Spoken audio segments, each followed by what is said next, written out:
up, guys? It's Kurt again from Weber Strength. Today I'm going to show you one of my favorite leg exercises that's not used at all in the gym, but again, it's really important that we have this movement pattern in our programs. It's hard enough to get people to the gym, let alone get them to move in this range of motion. So today I'm going to show you a basic lateral lunge and how to progress out of that lateral lunge. So training programs usually go front to back. Most of the time we're in the gym, most exercises are front to back. It's called the sagittal plane. What we're going to do is create a lateral movement, which is going to engage muscles that we normally do not engage on a day-to-day basis. So one of those exercises is the lateral lunge. Again, when people do this exercise, it's one of those I see done very incorrectly as well. So what we're going to do for the lateral lunge is you're going to get to a slightly wider than shoulder width stance. The biggest mistake I see on this one is one toe is facing forward. So when you lunge that way, they're going to be lunging out towards that toe. What that does is just turns it into a linear lunge again. So number one tip for the lateral lunge is to stay lateral. So we're going to do that by keeping both toes pointed forward.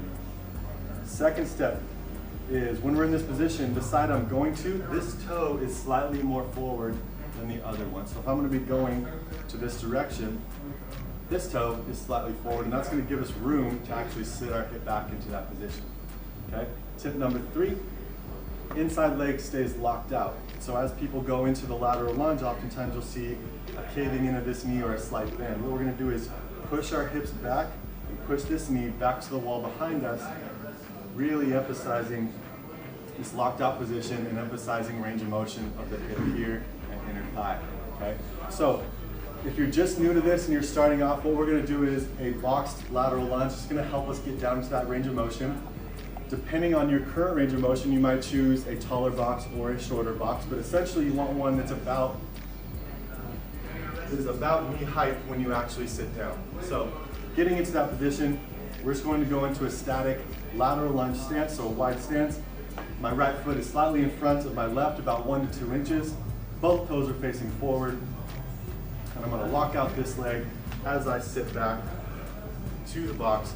In this position, what you'll see is the toes, knees, and hips are slightly to the outside of my nose, and I'm going to drive off this heel and this glute to press back up in this position. So lateral lunging down, sit, pressing off with this leg back into that position again, reach, back up.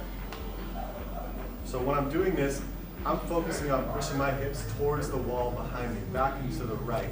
What that's going to do is help you get you deeper into that lunge, help activating the glutes as much as possible. So when I come up, squeezing the glutes as best I can at the top, and then reaching back down again. I'll show you that from the side real quick.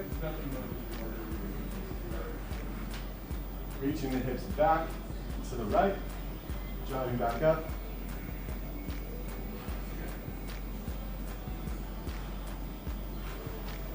So that's the lateral lunge position. Once we get done with the box, you have that down, we can get into no box, going into the lateral lunge, pressing back up.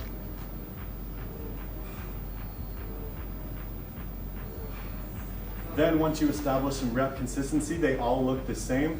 Then we're going to get into the dynamic movement of the lateral lunge. So we're going to step into it, step back up, step back in, back up.